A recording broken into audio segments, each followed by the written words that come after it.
beasts, Rome. Up to this point, we have no new information. This is all review. Now, you'll notice that this strange beast here has these horns coming up, and if you look very carefully, you can actually see there's a little head on this horn. You might be thinking, well, what's there a head on that horn for? Well, that's what we're going to find out right now. Go back to Daniel chapter 7. Okay, and we're in verse 7. Very quickly, let's read about this ferocious beast. After this I saw in the night visions, and behold, a fourth beast, dreadful and terrible, and strong exceedingly, and it had great iron teeth. It devoured and brake in pieces, and stamped the residue with the feet of it. And it was diverse from all the beasts that were before it, and it had 10 horns. Now look at verse 8. Here's new information. Everything up to this point is review. I considered the horns, and behold, there came up among them another little horn, before whom there were 3 of the first horns plucked up by the roots. And behold, in this horn were eyes like the eyes of man, and a mouth speaking great things.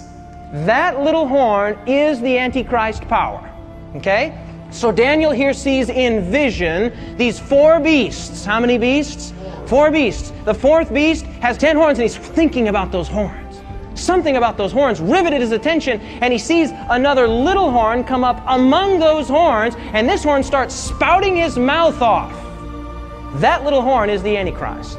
And what we're going to do is give 10 identifying characteristics. You write them down in the corresponding verses, and you will see exactly who this power is. So are these literal horns? I mean, should we be somewhere out scouring the earth looking for 10 horns? No, no, no. The 10 horns represent 10 kings or kingdoms. Hey, that's exactly what we would expect, because here you have Rome. Rome divides into the iron and clay, which are kingdoms.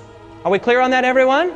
Okay, 10 toes, 10 horns. And so the first thing we want to notice is, number 1, it's a little kingdom. Did it refer to any of the other horns as being little? No, no, no, but here it says a little horn. Identifying characteristic number 1, it's a little kingdom. Okay? Number 2, notice that it comes up among them. Did you see that in verse 8? Among them. Who's them? Them is the 10 horns, and the 10 horns are the nations of divided Rome, or today what we would call Europe. So this power has to come up among the European nations. Okay? Has to come up among them. So if we're looking for the Antichrist to pop up in Tokyo, you're looking in the wrong place. It has to come up among the nations of divided Rome, what we today call Europe. Okay, number 3, it has to come up after them. You say, well, how do we know that? Well, think about it. It's a timeline. The little horn didn't come up during the period of Greece. The little horn didn't come up during the period of Medo-Persia. The little horn had to come up after the dividing of Rome. In other words, in order to come up among the nations of divided Rome, Rome would have had to have been divided. And so it has to come up, if you want the date, 476 AD. Has to come up after 476 AD sometime. If somebody says, oh, I know who the Antichrist is, and he came up in 233, wrong, can't be. Has to come up after the division of Rome. Number 4, notice that it plucked up 3 horns. What did it do? Plucked up 3. We'll come back to that. In fact, if you remember, it says it plucked up 3 by the roots. Now, what happens if you pluck up something by the roots? Shoo, gone. This horn was diverse or different from the other horns. You're still there in Daniel chapter 7. Look at verse 24. And the 10 horns out of this kingdom are 10 kings that shall arise, and another shall rise after them, and he shall be diverse from the first. So something about this kingdom, this little kingdom, is different. It's what, everyone? It couldn't be like all the other kings. Something was different about this kingdom. Okay, let's continue. Number 6. This kingdom has a prominent man at its head. Okay, a prominent man at its head. You pick that up in verse 8. Behold, in this horn were eyes like the eyes of man, and a mouth speaking great things. This horn has a prominent figure that has eyes that see and guide it, so a central man that guides it, and a central figurehead that speaks for it. A prominent man at the head. Number 7, this little horn speaks blasphemies. We've already seen that. In fact, it's several times here in the chapter, but verse 25 is the clearest one. And he shall speak great words against the Most High. Man at the head speaks blasphemy. It's a persecuting power. Look at verses 21 and 25 of Daniel 7. 21 says, I beheld, and the same horn made war with the saints, and prevailed against them. Look at verse 25. And he shall speak great words against the Most High, and shall wear out the saints of the Most High. So this power's got to be a persecuting power. Number 9, this power will change or think to change the very law of God, the times and laws of God. You're still there in verse 25 of Daniel 7. And he shall speak great words against the Most High, and shall wear out the saints of the Most High, and think to change times and laws. This power would claim to be able to change the very laws of God. Okay?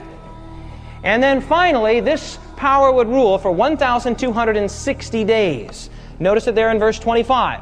Would change times and laws. Then the saints would be given into his hand for a time, times, and half a time. Okay? Follow the math here. A time is 1. Times is 2. And half a time is 1/2. So that would be 3 and a half. That's what we talked about the last time we were together. So this power would rule for 3.5 prophetic years, 1,260 prophetic days. So far, so good, everyone?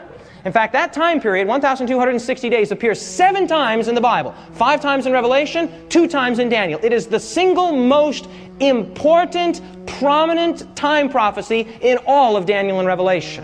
Now, this is critical. A key that helps us to unlock Bible prophecy is that in end-time Bible prophecy, in what did I say, everyone? End-time Bible prophecy, a prophetic day equals a literal year. This is a time-honored principle of interpretation.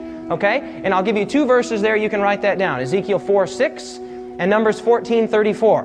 So when we're talking about this power reigning for 1,260 prophetic days, that power is really reigning for 1,260 literal years.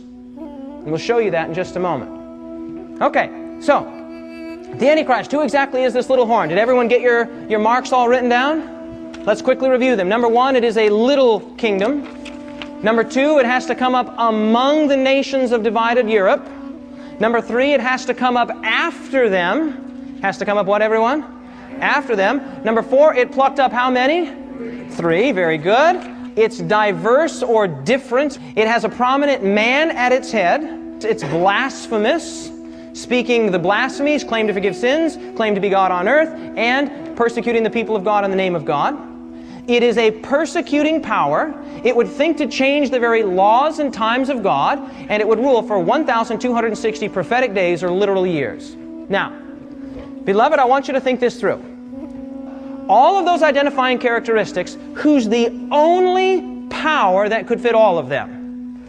The answer is the Roman Church state.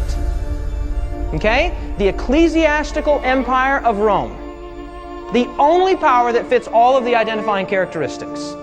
A hand-in-glove fit. The Roman Church state. Let's go through it. Does it fit? Number 1, is it a little kingdom? Absolutely. One of the smallest kingdoms in the world located there in Rome. The Vatican is one of the smallest kingdoms. Does it come up among them? Does this nation rise up among the nations of Western Europe? Does it meet that identifier? Sure does. Does it come up after them? Sure does. In fact, the power, we'll show you this in a little bit, came up at about 538 AD.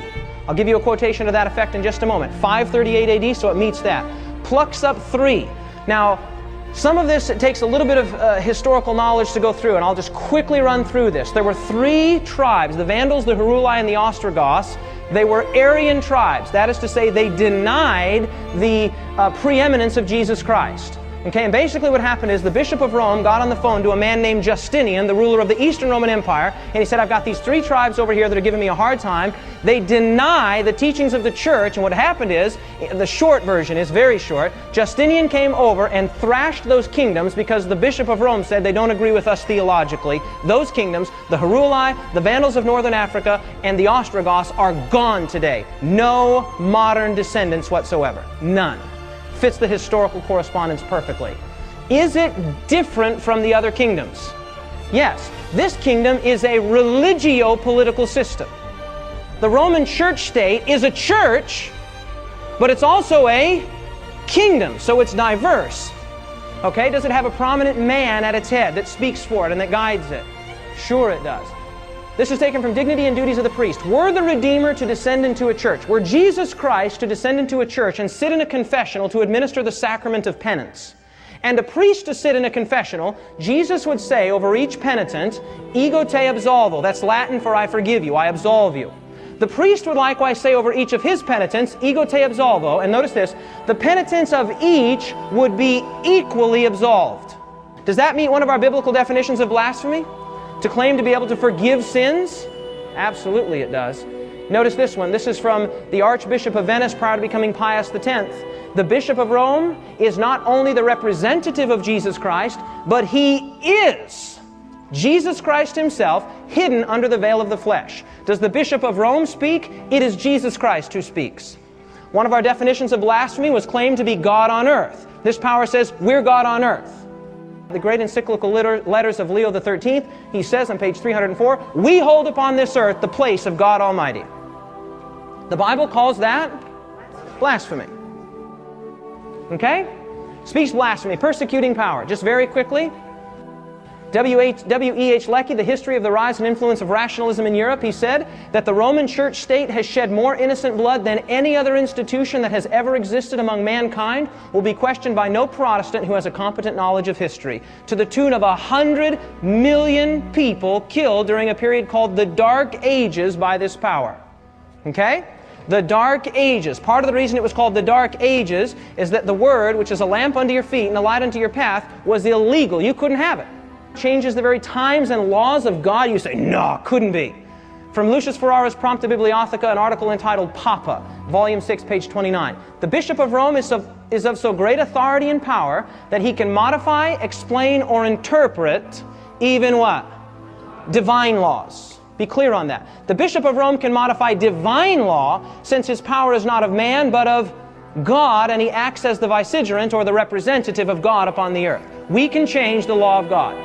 And last but not least, that this power would rule for 1,260 prophetic days. And this is absolutely incredible. Listen to this from the History of the Christian Church, Volume 3. The Roman Church state's power became supreme in Christendom in when? 538 A.D. due to a letter of the Roman Emperor Justinian. That was the story I was just telling you about. After those three were plucked up, the Heruli, the Vandals, and the Ostrogoths, Justinian issued a decree that the Bishop of Rome was the boss. Okay, when those powers were gone, there was nobody to resist anymore.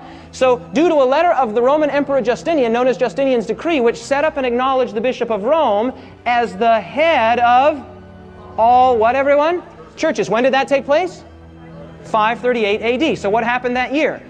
It gave the Roman Church state political power, civil power, as well as ecclesiastical power. This letter became part of Justinian's code, the fundamental law of the empire, and that year, Pope Vigilius ascended the throne under the military protection of one of Justinian's generals, Belisarius. Well, check this out.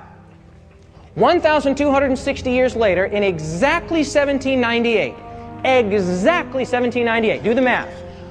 538, you move 1,260 years, you come to 1798. You say, well, what happened in 1798? I'll tell you what happened in 1798. A man by the name of Napoleon. You ever heard of him?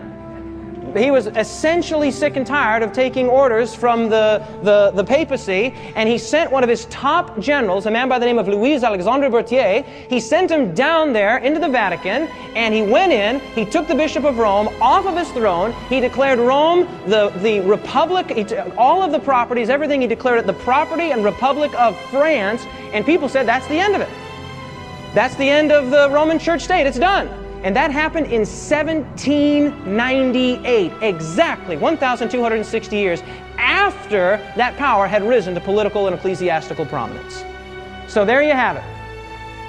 Does it fit? Is it a little kingdom? Yes. Did it come up among them? Yes. Did it rise up after them? Yes. Did it pluck up three? Yes. The historical correspondence is amazing. Is it different? Yes. It's a religio-political kingdom. Does it have a prominent man at its head that speaks for it and guides it? Yes. Does it speak blasphemy? Does it claim to be God on earth? Yes. Is it a persecuting power? Yes. Does it actually think it can change the very times and laws of God? Yes. Did it reign for 1,260 prophetic days or literal years? Yes.